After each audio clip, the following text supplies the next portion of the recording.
Thanks so much for joining. Totally glad to be here. The idea is with my project here, Magic Rising, is to get a sense of what people are up to, what our magical community is up to in between festivals, in between social gatherings. So I wanted to reach out at you as someone I've known for quite some time. 12 years. 12 years or so. And we're used to 12 or 13, maybe even more than that. We're used to social gatherings. And I know after I moved to Austin, we're still used to seeing each other at least twice a year at CMA's festivals. And we get so excited magically about festivals that between festivals, it's one of those periods of time where I feel like a lot of people have lulls. Well, especially during COVID, because even our local circle, we've had a couple of small things, but we've been doing things semi-virtually because our local tap house has outdoor, and they have a to-go license.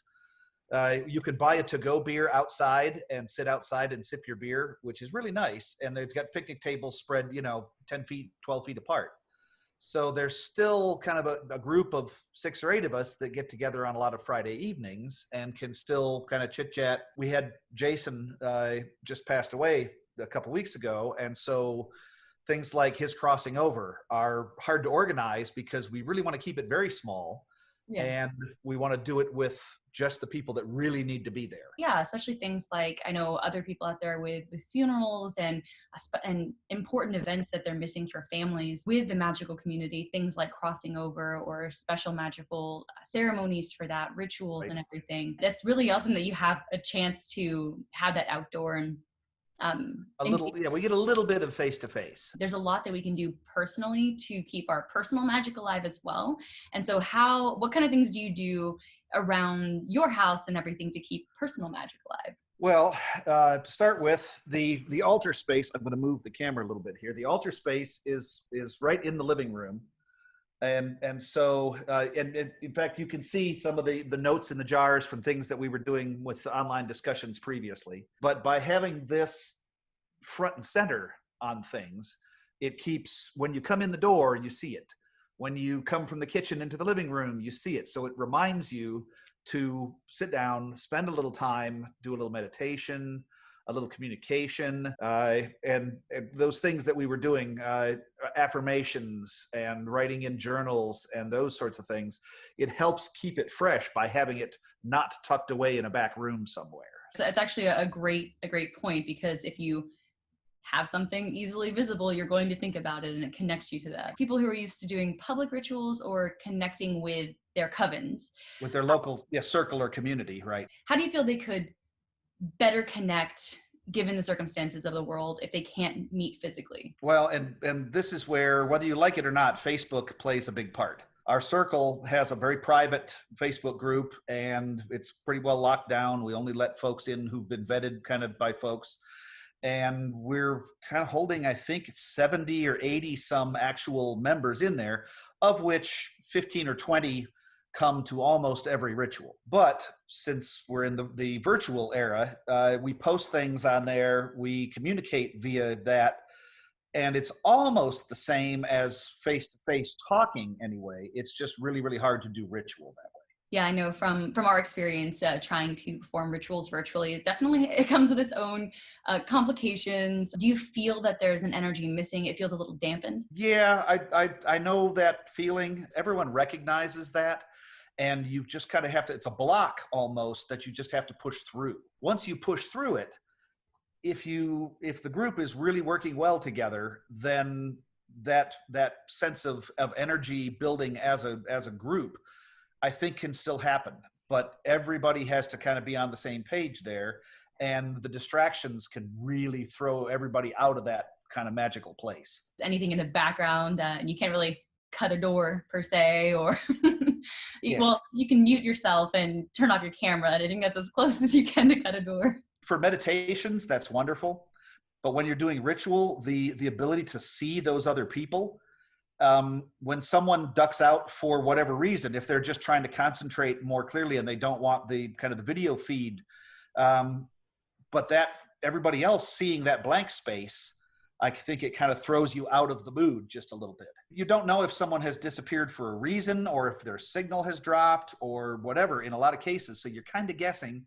And if you're leading the ritual, you tend to slow down about that point and go, okay, I don't know what's happening here. And again, it kind of breaks up the flow of things. Yeah, it's definitely a crutching along in a magical sense. I guess you've been going to CMA festivals for 10 or 11 yeah, years. yeah, almost as like pretty much as long as I have. As far as looking forward to the eventual next physical festival, what is like, what, or do you have anything in mind already you're super excited to try, like that you get to do? Well, I really love the workshops. And especially, I mean, I like leading workshops as well, but I like being able to go and learn new things and meet new people. And that ability to connect with people, all the wonderful daytime things that a lot of folks miss because they sleep through them, are no, I wasn't being accusatory there at all. No, not at all.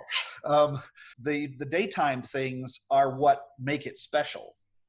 The nighttime things, the drumming and the dancing and the various camps, for those to work, the workshops have to be there too. Give them an opportunity to learn new things and to meet new people. Then if you sat at a workshop, whether it's something completely normal like music appreciation or something completely on the outside the edge thing, some of the tantric practices, shibari rope tying, things like that, the people that you meet and see at those, when you see them later at the fire, it gives you something to start a conversation as well. And so again, that builds that community spirit. Now the rituals, main ritual every day is a highlight. And if everybody kind of digs into those things, then we get it. I think we get the picture of everyone together. I love that building up throughout the day and instead of just like it's a party, it's a community. So the energy that you're describing from pretty much the entire festival perspective, knowing that CMA is hosting a virtual Samhain in October because we can't have that physical festival, how do you feel like the energy might come to that? Are you excited about it? Are you going to attend the virtual festival? I was going to try, and I might still be able to for part of it, but we've actually run into an out of town thing that my daughter has called and kind of asked for us to help with. And so that's going to screw us up. If festival was happening, she'd have had to wait.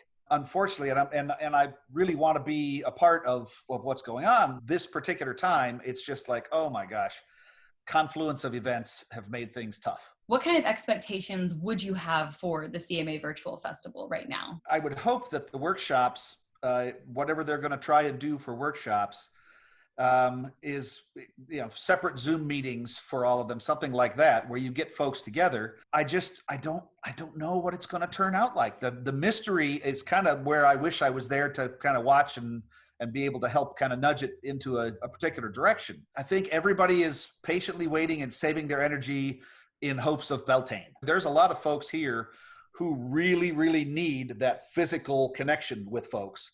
And if they don't get it, it hurts their mental health. It's twice a year that they actually kind of recharge and it helps get them through the next 6 months till the next time. So not having it in person is going to be really tough on a lot of folks. I mean, April was bad enough. Now 2 in a row, it's going to hurt. And like you said, even trying to use the virtual connections and CMA's virtual festival as this is the best we can do. There are people out there who have those hills and valleys between being able to socially engage. And luckily enough in San Angelo, there are quite a few people in a group, and you guys have all kind of connected. And there's other people out there that are independent. There are people who literally, this is their only outlet from the mundane world. They don't talk about it in their private lives. They don't have anybody to connect with physically. The almost total solitary. Yes. What kind of advice would you give to a solitary practitioner to get out of that any kind of magical rut, or to get out of that valley and back up to the magical hill? Meditation and continue to strive to learn. I was a solitary for a long time. And so when I finally kind of came out of that shell and found other folks, there's nothing wrong with staying a solitary. I don't want to make people think that there's something wrong with that. But there's an extra oomph and energy when you find at least 1 or 2 other folks that you can sit and talk and bounce ideas off of and do fun things with. If you can keep that small group or that one or two people, even if you're confined to home due to COVID or something else, then you've got a chance to at least kind of interact with something other than just meditation. But if you don't have anything else, introspection, meditation, and journaling for yourself are, I mean, it's almost all that's left. It's like the journal, Absolutely. meditation, seeking help when you need to, if like professional help if you need to, because there's nothing wrong with that. Yep. Because magic is tied into emotions and mental health, and it's tied into physical health sometimes. Taking your will and your intent and manifesting things, whether it's just right here for you or for your local community or for the whole world, is just that exercise of doing those manifestations is a benefit. Thank you so much, Darren, for joining Magic Rising and motivating me as always and inspiring me as always to keep up a magical life. Yay. Have fun. Thank you.